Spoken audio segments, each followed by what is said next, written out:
У гуся нет пилотажности мультистрады, нет неприрученности КТМ, нет всеядности дорог Африки.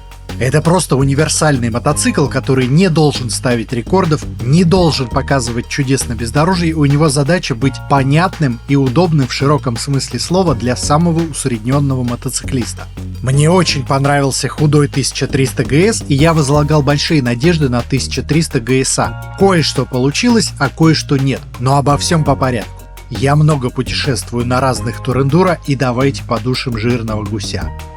Хотя гусь бывает и на механике, в концепции мотоцикла для нормисов BMW сделали шаг вперед за счет автоматической коробки передач. Все мы уже слышали неприятные мнения о роботе BMW, но даже с такими низкими ожиданиями я не думал, что реализация окажется настолько плохой. Очевидно, невозможно избежать сравнения с коробкой DCT от Honda, и также очевидно, что у BMW такой плавности быть не может. У BMW и так-то механические коробки на оппозитах грубые, так еще и выбрали систему с одним сцеплением. У BMW один электромоторчик переключает передачи, второй электромоторчик выжимает сцепление. На практике есть проблемы. На Honda два сцепления, для простоты лучше представить, что это не одна, а две механические коробки с четными и нечетными передачами, которые работают параллельно. Алгоритм понимает, какая будет следующая передача, подключает ее к валу, но с отключенным сцеплением. В момент переключения сцепление следующей передачи подключается, а сцепление текущей передачи отключается. Самое важное — понимать, что оба действия происходят не последовательно, а одновременно по заранее настроенным таймингам. Передачи перетекают одна в другую быстрее, чем на любом другом типе автоматических коробок, максимально бесшовно и без потери момента. Вот это без потери момента — ключевое отличие от двухдисковых роботов. При переключениях двигатель не перестает крутить колесо. BMW при переключениях нужно вытащить диски сцепления, то есть отключить колесо от двигателя, воткнуть следующую передачу и опять всунуть диски сцепления. В этом и проблема. Конструктивно однодисковый робот переключается медленно и с рывками.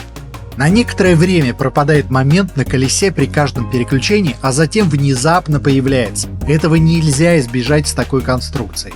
Если переключаться в ручном режиме коробки, в принципе все неплохо, как и при работе с банальным квикшифтером. Проблема связана именно с автоматическим режимом, потому что в автомате переключение иногда происходит неожиданно, и переключение иногда не в совсем подходящий момент при ускорении.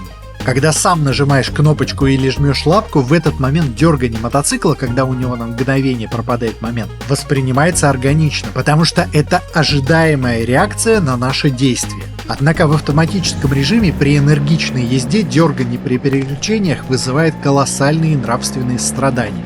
Причем, в отличие от квикшифтера, неважно, какая именно передача, вас будет раздражать переключение и на шестую передачу.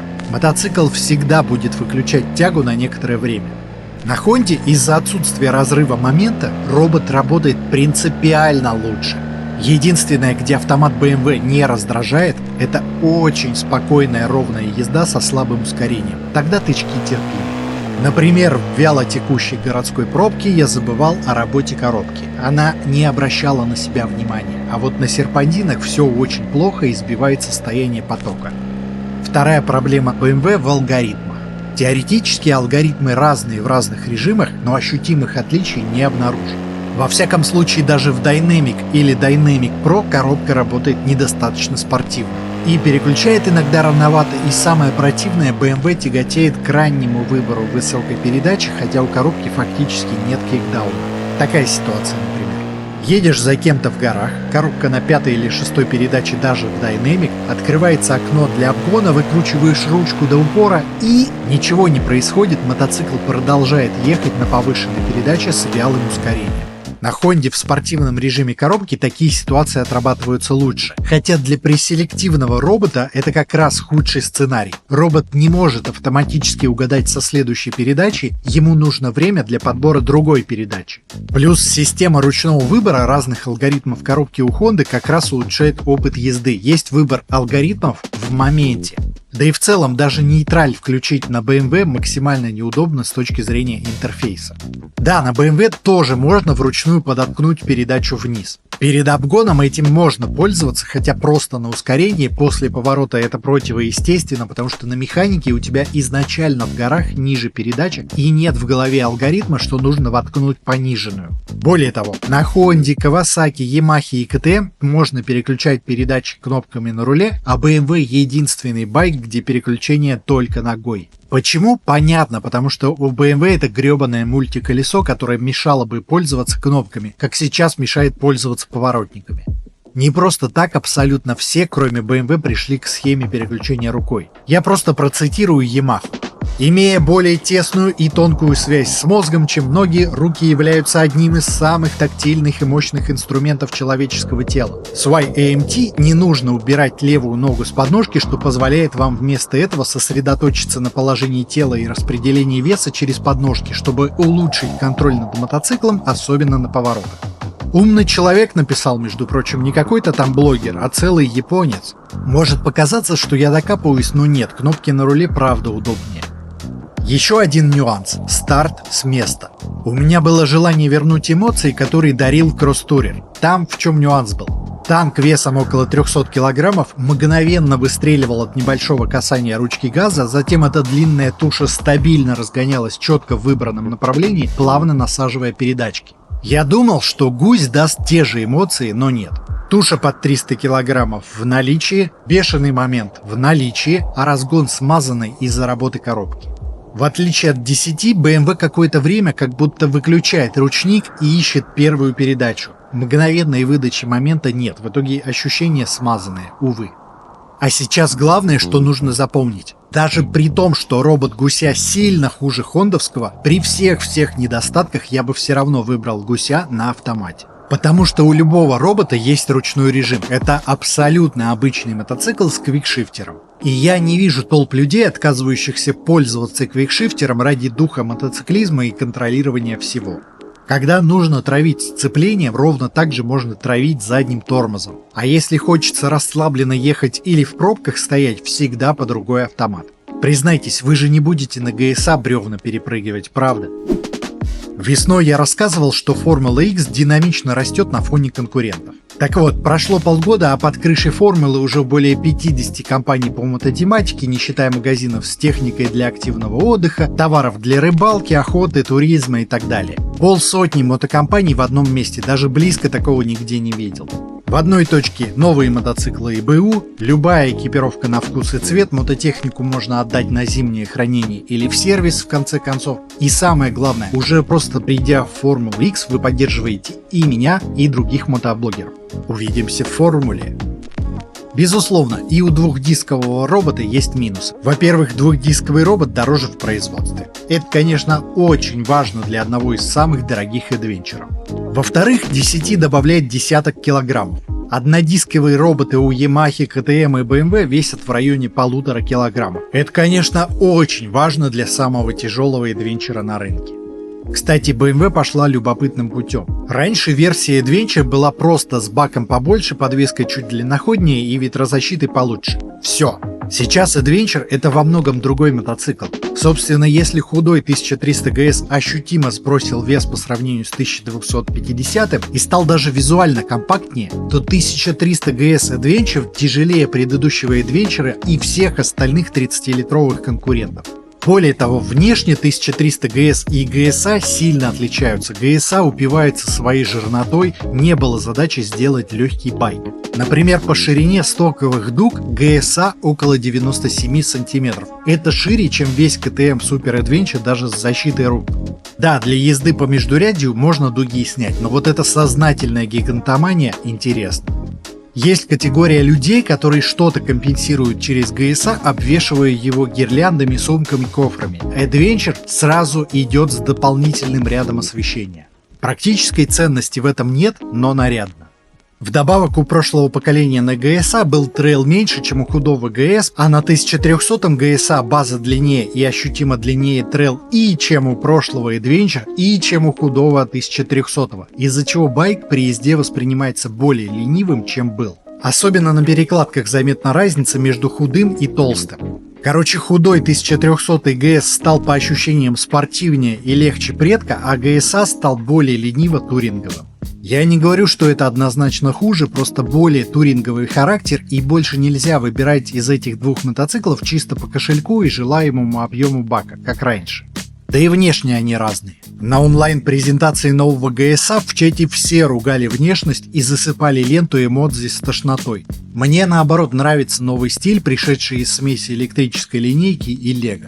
Я и сам любитель приваривать петельки для распределения груза на мотоцикле, на новом гусе особо нравится избыточное количество крепежных петелек. Из-за жирной морды, само собой, ушла проблема направленного потока воздуха в колени, который типично преследует худых гусей, тут в ноги не дует совсем. Можно придраться, что в плечи дует, но для класса в любом случае очень хорошая ветрозащита. Обратная сторона: гусь с аэродинамикой кирпича не сильно-то стабильный, даже несмотря на удлиненные базу и трейл. Думаю, геометрию они удлиняли вынужденно, чтобы хотя бы так стабилизировать байк. Ожидаешь от такой геометрии монументальности, а после 170 км в час Adventure заметно побалтывает рулем, что не характерно для больших туристов. В итоге комфортная крейсерская скорость 160 км в час, как раз максимальная у круиз-контроля, быстрее долго ехать не сильно приятно. Правда, стоит уточнить, что, во-первых, я ездил с центральным кофром, но это не проблема для Мультистрада или Тигра. Во-вторых, я ездил с неоригинальным кофром, что тоже может влиять, хотя брал мотоцикл у дилера BMW. Дело в том, что в начале 2024 года по новым кофрам была отзывная кампания, оригинальные кофры могли улететь с мотоцикла. Насколько я понимаю, исправленный вариант кофров будет только в следующем году. BMW все тяжелее защищать с таким количеством отзывных компаний, пришедшихся на новое поколение гусей. Я все понимаю, новая платформа, то сё, но может попробовать тестировать мотоциклы перед стартом продаж. Помимо работы автомата, меня еще очень интересовала подвеска на новом Adventure.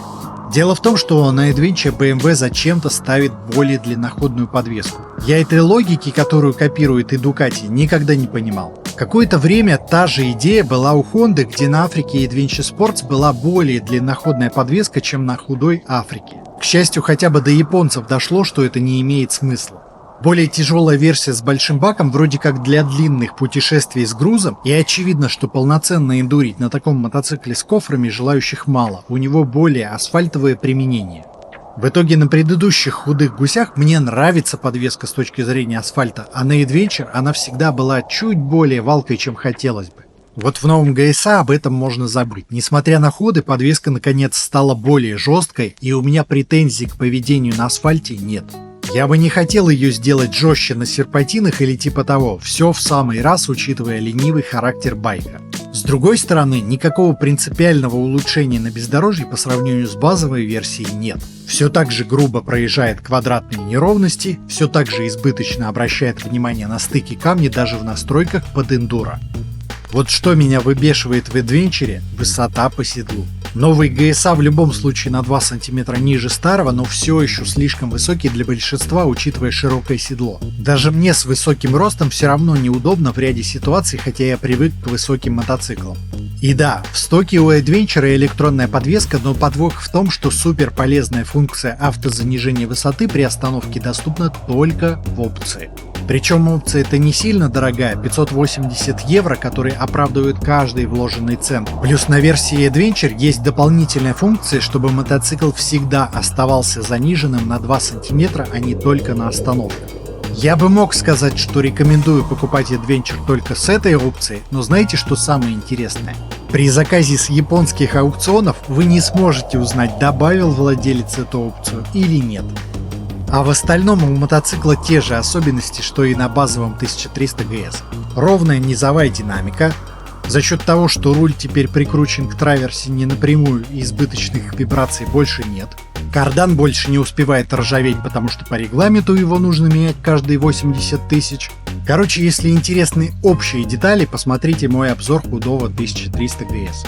Ну и по-честному, я в любом случае выбрал бы базовый 1300 GS. Не потому что GSA плох, он найдет своих поклонников, просто лично я люблю мотоциклы покомпактнее. Да, GS с маленьким баком, но он воспринимается сбалансированным, более юрким мотоциклом. Adventure — это самый тяжелый Adventure на сегодняшнем рынке, это бегемот с крайне неприятным весом. Все эти истории про низкий центр тяжести не работают, GSA всегда ощущается тяжелым. Причем даже если не лезть в бездорожье, а просто паркуясь на обочине, приходится хорошо обдумывать каждый шаг. И не важно, что он падает не плашмя, хочется мотоцикл не ронять. Это было нормой 10 лет назад, когда весом расплачивались за комфорт, сейчас так адвенчеры уже не делают. Неожиданно было увидеть старомодную концепцию после 1300 GS и 900 GS, которые действительно пытались уменьшить, облегчить. Но есть же в конце концов любители туреров.